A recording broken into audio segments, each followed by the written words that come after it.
What's up, guys? Hope you're having a good day. In this video, I'm going to show you guys how I made $421 in just 2 trades trading NASDAQ futures and more about the reports that came out this morning. Hope you guys enjoy. What's up, guys? Joey back at it again. So let's first thing I want to start talking about is the reports that came out this morning at 8:30 a.m. We had the initial and continuing claims reports come out, and then at 9:45 we had the SP, a global U.S. manufacturing PMI come out, and then we also had the construction spending and the ISM manufacturing index report that came out at 10 a.m. ISM came in better than expected. It was expected at 47.3 and came in at 49.1. Now let's get back to the trades that made me $421. So let's start off with the open range. We had an open range high at 17,337, a open range low of 17,293. For those who don't know, I basically wait for the first 15 minutes to end after the market opens at 9:30 a.m. Eastern time. And then I just draw basically a horizontal line at the highest and at the low. And basically, I can either trade a breakout, breakdown, or I can trade in this noise, depending on if direction's clear and that kind of stuff.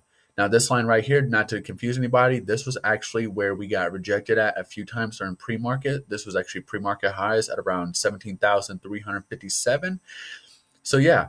So let's just get started. So NASDAQ, we did have a nice break below this open range support, as you can see, but every time we broke below it, we would get rejected. Buyers would just step in right here. Even right here when we made new lows at 270, we just got rejected the moment we hit that new low.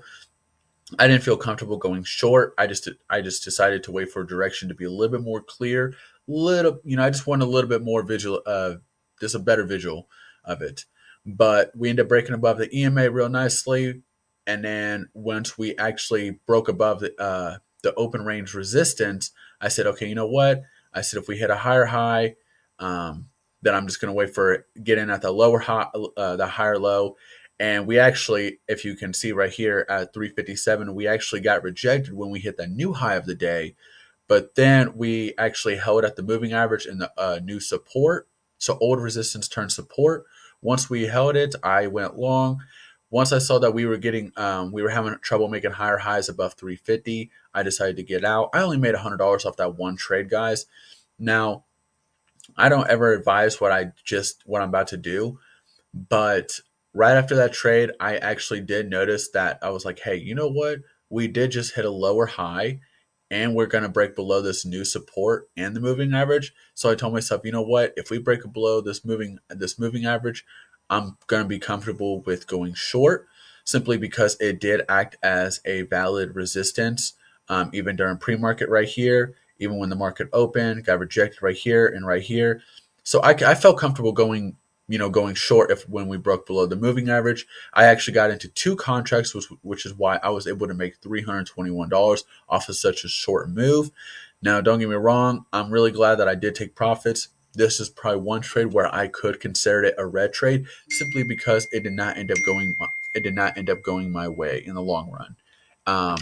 It just, as you can see, even though we did break below this EMA, we had a little bit of a support right here at around 311 right after we broke above this EMA, and it ended up being a strong area for a bounce right here at 311, 313, had a strong bounce and went on to hit higher highs. But yeah, those were the 2 trades total today. Made $421 flat. So yeah, still working on breaking even at 50K, and then got to work towards that 3K goal to get that 50K funded account back through Topstep. If you guys get any questions about that, comment below. I hope you guys enjoy this video. If you did, smash the subscribe button. I'll see you guys tomorrow. Hope you guys have a good day.